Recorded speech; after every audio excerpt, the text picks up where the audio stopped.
अस्सलामुअलैकुम वरहमतुल्लाहि वबरकातुहू। अगर आपके बाल बहुत ज़्यादा गिरना स्टार्ट हो गए हैं और आप गंजेपन का शिकार हैं तो आपके लिए बहुत ज़्यादा पावरफुल होम रेमेडी लेकर आई हूँ। तो चलिए आइए रेमेडी की तरफ चलते हैं। सबसे पहले आपने लेना है प्याज। प्याज में सल्फ़र कंपाउंड होता है जो कि आपके बालों को दुगनी तेज़ी से बढ़ने में मदद देते हैं, यहाँ तक कि जो बाल आपके आना बंद हो गए उसको भी दोबारा से उगाना स्टार्ट कर देता है। तो आपने ये रेमेडी ज़रूर ट्राई करनी है, जो कि मैं अपने बालों पर ट्राई करती हूँ।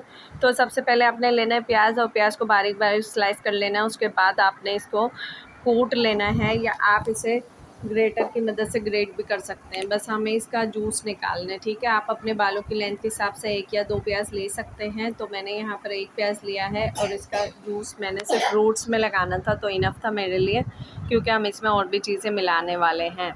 तो यहाँ पर हमने ले लिया है अनियन जूस और उसके बाद हमने क्या किया है, इसमें 1 चम्मच भर के मस्टर्ड ऑयल का शामिल किया। आप कोकोनट ऑयल भी शामिल कर सकते हैं इसमें, ठीक है। और उसके बाद हम इसमें शामिल करेंगे 1 अदद विटामिन ई का कैप्सूल शामिल करेंगे, क्योंकि विटामिन ई भी हमारे बालों के लिए बहुत ज़्यादा ज़रूरी होता है। बालों को नई ग्रोथ, नई नशोनुमा देने के लिए बहुत ज़्यादा ज़रूरी होता है।